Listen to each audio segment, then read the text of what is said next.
just give it to me, give it to me, oh, give it to me now. Hi, my name is Siani, and I'm currently MHC LP in New York City, and I wanted to get straight into the videos on what they don't tell you in graduate school and what I'm learning now, and I hope that this helps, future upcoming mental health counselors specifically. So yeah. So first off, they don't even tell you how long it takes. It takes 8 years.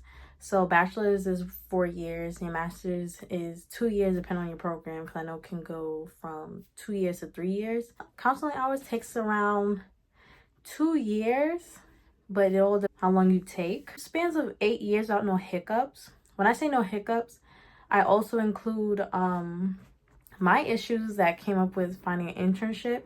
It's extremely hard because I went to school that's online and they was based in Kentucky. So they gave me recommendations, but they either didn't take new people or didn't respond. And it took such a long time that I ended up pushing back my graduation date. So that can be really hard to find. But hopefully if you do go into a school that's based in New York, they're more likely to help you. But sometimes they're not. And, of course, sometimes they're not paid. Most times they're not paid. But yeah. Another thing is salary. Oh my goodness. I thought I would be making over 100K a year. Mind you, I'm not even licensed yet, but I'm understanding how money works in this field.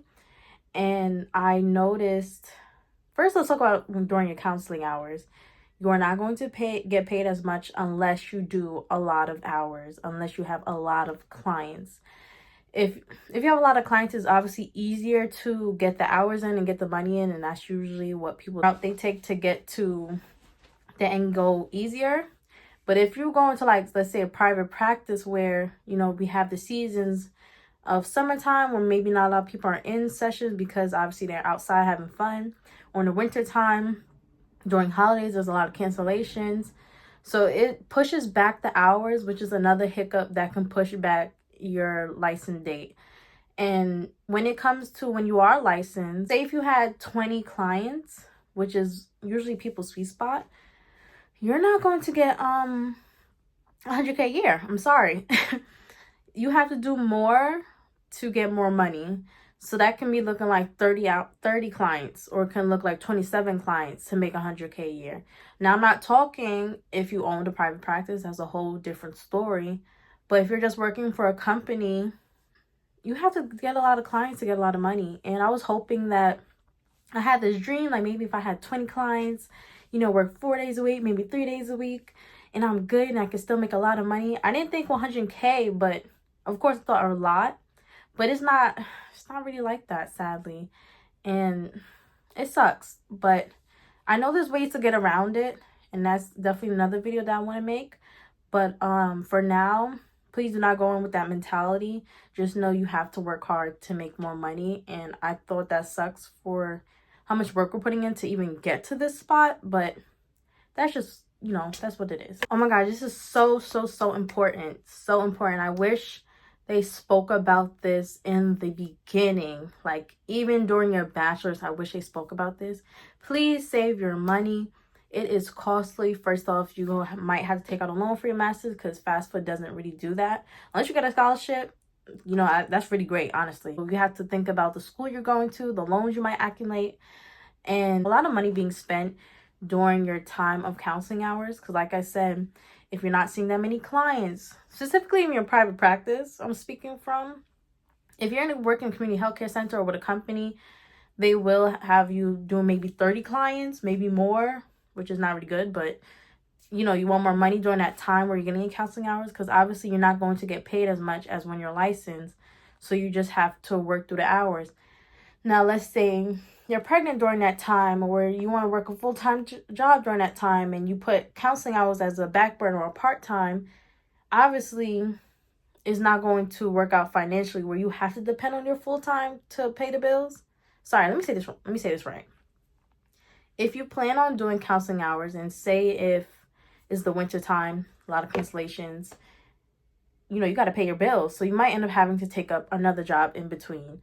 Or you're going to have to, you're just going to have to have another job in between, because it's get really scarce. You're not getting paid much, like I said, due to the fact that you aren't getting paid much as a associate. Best for you to save so that when you do go into your counseling hours, maybe you can just straight up focus on that and you still have some type of finance security behind you, or maybe you have your parents to help you during those times or a partner to help you during the time.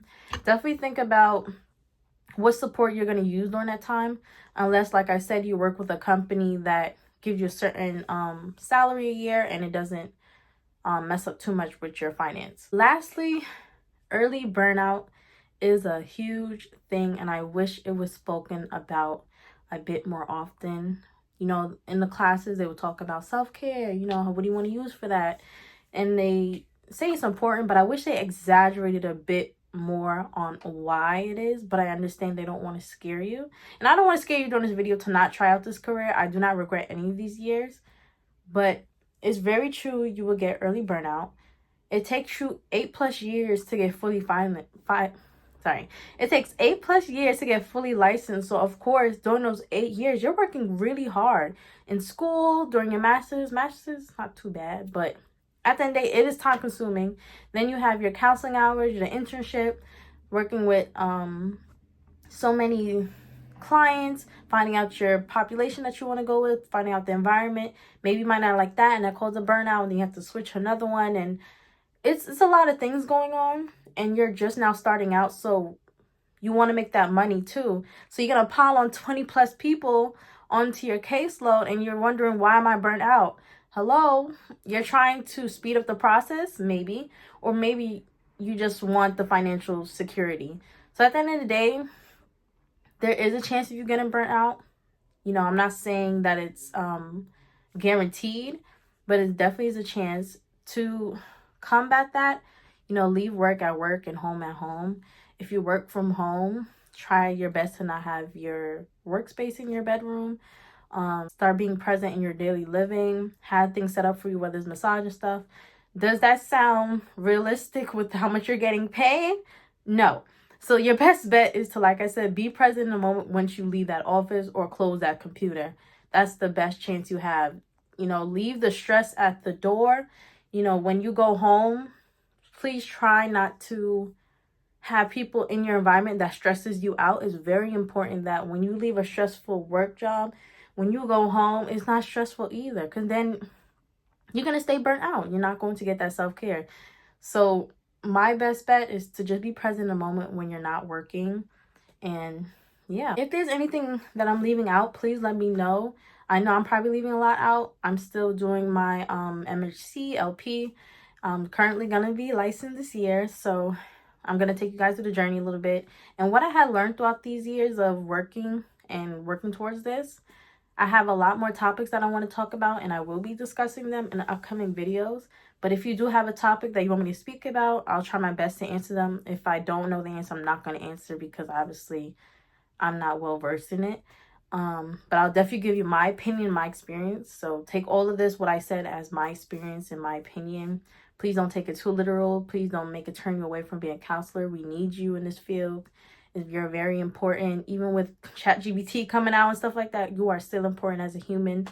And yeah, I hope you really still do continue on with this journey. Or, you know, if you feel like this is your sign to really think about this or stuff like that, take the time to think about it. But yeah, thank you guys for watching, and stay tuned for my next video. Bye. Oh, give it to me now.